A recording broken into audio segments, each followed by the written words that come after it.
Focus reality and agro farming వారు premium farm land projects మన పొలం ఫేజ్ 1, 2 మరియు 3 కంప్లీట్ చేసుకొని మన పొలం phase 4 Wasar village at Narayana Khed లో ఆగస్టు 15 ఇండిపెండెన్స్ డే రోజు గ్రాండ్ లాంచ్ చేయడం జరుగుతోంది.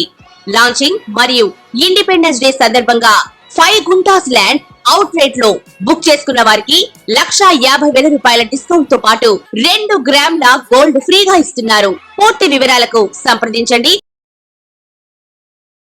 ఓం మహాగణాధిపతయే నమః. ఓం గురుభ్యో నమః. ఓం శ్రీమాత్రే నమః. పరమేశ్వర స్వరూపమైనటువంటి జ్యోతిష, వాస్తు మరియు ఇతర అనేకమైనటువంటి శాస్త్రములను మనకు అందించినటువంటి మహర్షులకి నమస్కారం. హయగ్రీవ హయగ్రీవ హయగ్రీవేతి యో వదేత్ తస్య నిస్సరతే వాణి జహ్నుకన్యా ప్రవాహవత్. అరుణాం కరుణాతరంగితాక్షీం ధృతపాశాంకుశపుష్పబాణచాపాం అనిమాదిభిరావృతాం మయూకైః అహమిత్యేవ విభావయే భవానీం. శ్రీమాత్రే నమః. ప్రేక్షకులకి ఆ లలితాంబిక అమ్మవారి యొక్క అనుగ్రహం పరిపూర్ణంగా కలగాలని మనస్ఫూర్తిగా కోరుకుంటూ మనం ఈరోజు చెప్పుకోబోయేటువంటి టాపిక్ ఏదైతే ఉందో, ముఖ్యంగా మనకి మహాలయ అమావాస్య ఒకటి ఉంది. అదేవిధంగా గ్రహణం, సూర్యగ్రహణం ఉంది. అయితే మన ఇండియాలో లేదు, బయట దేశాల్లో అమెరికన్ కంట్రీస్లో ఉంది. అలాగే దేవీ నవరాత్రులు కూడా రాబోతున్నాయి. ఈ యొక్క కాంబినేషన్స్లో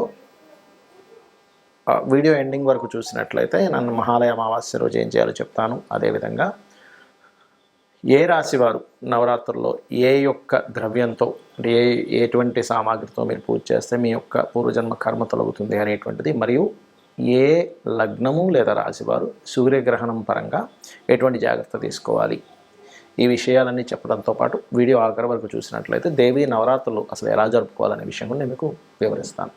అయితే చెప్తుంది నేనైనప్పటికీ కూడా ఈ విషయాలన్నీ కూడా చెప్పేస్తుంది సాక్షాత్ లలిత అమ్మవారిగా భావిస్తూ ఒక్కొక్క లగ్నము ఒక్కొక్క రాశిత్యా వెళ్దాం. కన్యా లగ్నము, కన్యారాశి. ముఖ్యంగా గ్రహణం కన్యారాశిలోనే జరుగుతుంది. విదేశాల్లో ఉండేటువంటి వారు కొంత జాగ్రత్తగా ఉండాలి. ఏ విషయాల్లో ఉండాలో చెప్తాను మీకు.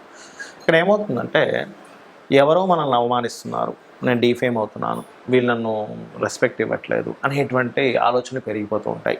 రాశిలో ఎప్పుడైనా చంద్రగ్రహణం, సూర్యగ్రహణం జరిగేటప్పుడు సప్తమంలో చంద్రగ్రహణం జరిగింది మీకు.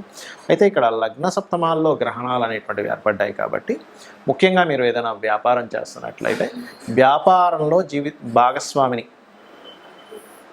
తీసుకునే విషయాల్లో, మీరు ఎవరికైనా భాగస్వామిగా వెళ్ళేటువంటి విషయాల్లో జాగ్రత్తగా ఉండాలి. లైఫ్ పార్ట్నర్ని ఎంచుకునేటువంటి అంశాల్లో కూడా కాస్త జాగ్రత్తగా ఉండాలి. అదేవిధంగా మరొక విషయం ఏంటంటే, సామాజికంగా మనం సోషల్ మీడియాస్లో రకరకాల మాధ్యమాల ద్వారా మనం చెప్తూ ఉంటాం, ఏమైనా ఒక మాట మాట్లాడడం, ఇటువంటి అంశాల్లో కన్యా లగ్నము లేదా కన్యా రాశి వారు చాలా జాగ్రత్తగా ఉండాలి, గుర్తుపెట్టుకోండి. అలాగే చిన్న చిన్న భేదాభిప్రాయాలు రావడం జీవిత భాగస్వామితో లేదా పార్ట్నర్స్తో, ఇటువంటి విషయాల్లో కాస్త ఓపిక బట్టి ఉండాలి. ఈ గ్రహణం లగ్న సప్తమాల్లో జరిగింది కాబట్టి. మరి ఈ దానం ఇచ్చేటువంటి ప్రక్రియ ఏదైతే ఉంటుందో, పర్టికులర్గా మీరు ఎక్కువగా నువ్వులు దానంగా ఇవ్వండి. నువ్వులు ఎంత దానంగా ఇస్తే అంత మంచిది. సహజంగా కూడా గ్రహణం అయిపోయిన తర్వాత మనకి బియ్యము, గోధుమలు, రవిచంద్ర ప్రతిమలు, నాగపడిగా, మరియు అదేవిధంగా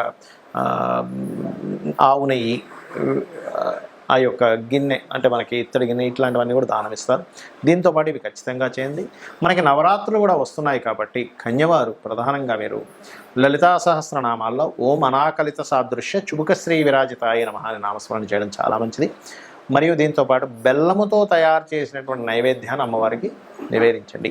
బెల్లము, అదేవిధంగా గూడాన్నము అంటారు దాన్నే, హైద్రాన్నము, మరియు అదేవిధంగా అంటే పసుపుతో చేసినటువంటి పసుపుతో చేసిన అన్నాన్ని చిత్రాన్నము అంటారు, వాటిని కనుక నైవేద్యం పెడుతూ, పర్టికులర్గా మీరు అమ్మవారి యొక్క శ్రీచక్రం ఆరాధన కనుక మీకు ఉన్నట్లయితే పసుపు, గంధము, కుంకుమ, ఈ 3 కలిపి మీరు అంటే విడివిడిగా వేస్తూ ఉండొచ్చు. ఒకసారి అది ఒకసారి ఇది వేస్తూ శ్రీమాత్రే నమః అనేటువంటి నామస్మరణ చేసుకుంటూ ఉండండి.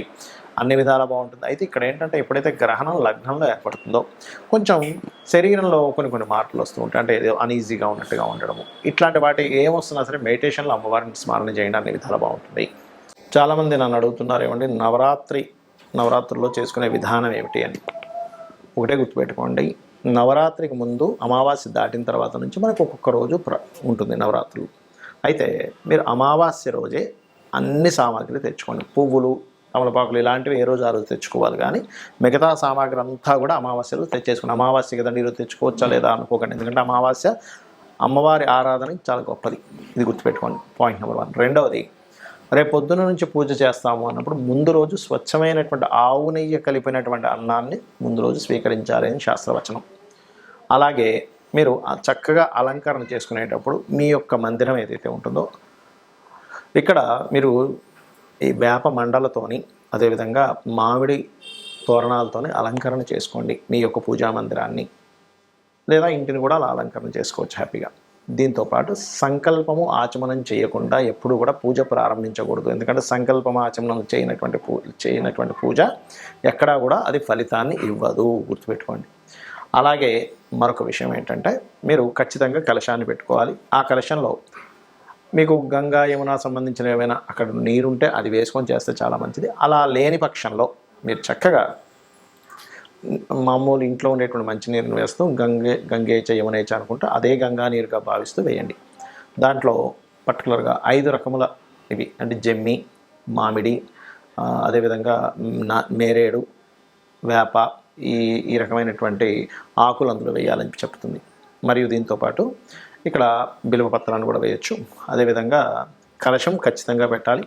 ఈ కలశంలో కొంతమంది నవరత్నాలు, బంగారం కూడా వేస్తారు, వేయచ్చు. కాకపోతే కలశాన్ని గుర్తుపెట్టుకోండి, అది మీరు వెండి కలశం పెడతారా, ఇత్తడి పెడతారా, పంచలోహాలతో పెడతారా, మట్టి కలశం పెడతారా, ఏదైనా కానీ మొత్తం పూజ అయిపోయిన తర్వాత 9 రోజులు అయిపోయిన తర్వాత 9 రోజులు కదిలించకండి. దాన్ని అయిపోయిన తర్వాత ఖచ్చితంగా మీరు ఆ యొక్క కలశంలో ఉన్నటువంటి ఆ బంగారము, నవరత్నాలు మీరు తీసేసుకొని ఆ కలశాన్ని మాత్రం దానం చేయాలని చెప్పి శాస్త్రవచనం. దానంగా ఇచ్చేసి ఆ కలశం మీరు మళ్ళీ ఇంట్లో పెట్టుకోకూడదు, గుర్తుపెట్టుకోండి.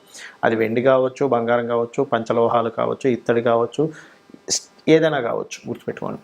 అలాగే మరొక విషయం ఏంటంటే ఇక్కడ మీరు ఈ నవరాత్రులు చేసేటప్పుడు నేల మీద నిద్రపోవడము, చక్కగా ఎర్రటి వస్త్రాలు కట్టుకోవడము, ఒక పీటలాగా ఏర్పాటు చేసుకుని దాని మీద వస్త్రాన్ని పెట్టి బియ్యాన్ని దాని మీద వేసి కలశాన్ని పెట్టండి. ఖచ్చితంగా శ్రీచక్రం ఉండాలి. శ్రీచక్రం లేనటువంటి వారు కనీసం అమ్మవారి ముందుని చేయొచ్చు ఆరాధన. మరియు అమ్మవారి యొక్క బొమ్మని చక్కగా తీసుకొని దానికి చీర కట్టడము. అయితే ఏ రోజుకి ఆ రోజు చీర మార్చితే చాలా మంచిది. ఉదయం పూట పూజ అయిపోయిన తర్వాత మధ్యాహ్నం భోజనం చేయడం, అదేవిధంగా సాయంత్రం పూట పలహారం లాంటివి తీసుకోవాలి. ఉదయము సాయంత్రము 2 సార్లు కూడా మీరు పూజ చేయండి. అందులో చాలామంది అడుగుతారు, ఏమంటే ఏ మంత్రాలు చదవాలి, ఏం చదవాలని. లలిత సహస్రనామాలు చదువుకోవచ్చు, లక్ష్మీ అష్టోత్తరం చదువుకోవచ్చు, దుర్గా స్తోత్రాన్ని చదువుకోవచ్చు.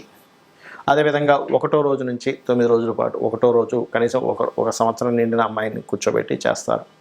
అలాగే 2వ రోజు 2 సంవత్సరాలు నిండిన అమ్మాయిని పూజ చేయడం, ఇట్లా ఒక పద్ధతి అనేటువంటిది ఉంటుంది. ఇక్కడ మీకు ఒక ముఖ్యంగా చెప్పే విషయం ఏంటంటే ఎక్కడా కూడా శాస్త్రంలో ఈ అలంకరణే చేయాలి, ఈ యొక్క నైవేద్యమే పెట్టాలి అనేటువంటిది లేదు. అది ఆయా ప్రాంతాల్లో ఆ యొక్క మందిరాల్లో వాళ్ళకు వస్తున్నటువంటిది, వాళ్ళు పెట్టుకున్నటువంటి కొన్ని పద్ధతులే. కానీ మనకి పురాణాల్లో కానీ ఇతిహాసాల్లో కానీ ఎక్కడా కూడా వేదంలో కానీ ఈరోజు ఈ వస్త్రమే కట్టాలి, ఈ నైవేద్యమే పెట్టాలని లేదు. నైవేద్యం ఏంటంటే మనం పెట్టేటువంటి నైవేద్యం ద్వారా మనకి ఆ యొక్క అనుగ్రహం కలుగుతుంది. ఉదాహరణకి గోధుమ రవ్వతో పెట్టాము, రవికి సంబంధించిన అంటే ప్రమోషన్స్, సంతానం సంబంధించిన దోషాలు ఇట్లాంటివి పోతాయి. పాయసం లాంటిది పెట్టాము, చంద్ర సంబంధించినటువంటిది, లేదా బియ్యంతో తయారు చేసినటువంటి బియ్యముతో చక్కగా మీరు చక్కెర పొంగల్ లాంటిది పెట్టారు, అప్పుడు మానసిక ఇబ్బందులు అనేవి తగ్గుతాయి. కందులతో తయారు చేసిన పదార్థం గొడవలు తగ్గుతాయి. పెసలతో తయారు చేసినటువంటి పదార్థం కొంతమందికి బుద్ధిమాధ్యం ఉన్నా లేదా వ్యాపారం సరిగ్గా లేకపోయినా సరే వ్యాపారం సాగుతుంది. శనగలతో తయారు చేసిన పదార్థం ద్వారా గురుబలం పెరుగుతుంది. బొబ్బర్లతో తయారు చేసిన ఏదైనా పదార్థం ద్వారా వివాహ యోగం అనేటువంటిది కలుగుతుంది. నువ్వులతో చేసినటువంటి పదార్థం ఏదైనా కలిపి తయారు చేసినట్లయితే, నువ్వులు ఉండలు లాంటివి పెట్టినట్లయితే శని దోషాలు తొలుగుతాయి. అదేవిధంగా మినప గారెలు కనుక పెట్టినట్లయితే మీకు ఆకస్మిక సంఘటనలు తొలుగుతాయి. ఉలవలతో తయారు చేసినట్టు ఏదైనా పదార్థం కనుక మీరు అమ్మవారికి నైవేద్యంగా పెట్టినట్లయితే ఆటంకములు తొలుగుతాయి. అయితే ఇక్కడ ముఖ్యంగా మీరు గుర్తుపెట్టుకోవాల్సింది గణపతి పూజ చేయకుండా అమ్మవారి ఆరాధన చేయకూడదు. అలాగే ముఖ్యంగా అమ్మవారికి మీకు తోచినంత మట్టుకు చేసుకోండి, అంతేగాని అప్పులు చేసేసి ఏవేవో అప్పులు చేసి పెద్ద పెద్ద అలంకారంతో చేయకండి ఎప్పుడు కూడా. ఎందుకంటే అమ్మవారు ఎక్కడా కూడా మీరు డబ్బులు లేనప్పుడు అప్పు చేసి చేసేదాన్ని హర్షించదు. మీకున్న దాంట్లో అలా అని పిసినార్తనం కూడా చేయకూడదు. ఆల్రెడీ డబ్బులు ఉన్నాయండి కానీ పిసినార్తనంగా చేసినా అమ్మవారు హర్షించదు. ధనం లేకుండా అప్పు చేసినా సరే అమ్మవారు హర్షించదు. భక్తితో ఉదయం సాయంత్రం లలిత చదువుకుంటున్నామా, లేదా ఇవన్నీ నాకు తెలియవు అనుకునేటువంటి వారు కుంకుమ తీసుకొని చక్కగా అక్షింతలు కుంకుమ తీసుకొని శ్రీమాత్రే నమః శ్రీమాత్రే నమః శ్రీమాత్రే నమః అనుకుంటూ ఒక 40 నిమిషాలు రోజు ఉదయం సాయంత్రం చేయండి. అన్ని విధాలా బాగుంటుంది. అదేవిధంగా మీరు ఈ యొక్క 9 రోజులు కూడా ఎవరినైనా బ్రాహ్మణుణ్ణి పురోహితుడిని పెట్టుకొని చక్కగా ఒకరిని కావచ్చు, ముగ్గురిని కావచ్చు, 5గురిని కావచ్చు, చండీ పారాయణాలు లేనట్లయితే మన దేవి భాగవతం పారాయణం ఇట్లాంటివి ఏమైనా చేయించండి. వాళ్ళకి దీక్షా వస్త్రాలు ఇవ్వడము, అదేవిధంగా వారికి దక్షిణ తాంబూలాలు ఇవ్వడము, ఇటువంటివన్నీ కూడా వారికి ఇవ్వాలి. ఇలా కనుక చేసినట్లయితే మీకు ఖచ్చితంగా అమ్మవారి యొక్క అనుగ్రహం కలుగుతుంది. మీ యొక్క జాతక చక్రంలో ఉండేటువంటి దోషాలు తొలగిపోతాయి. శ్రీమాత్రే నమః.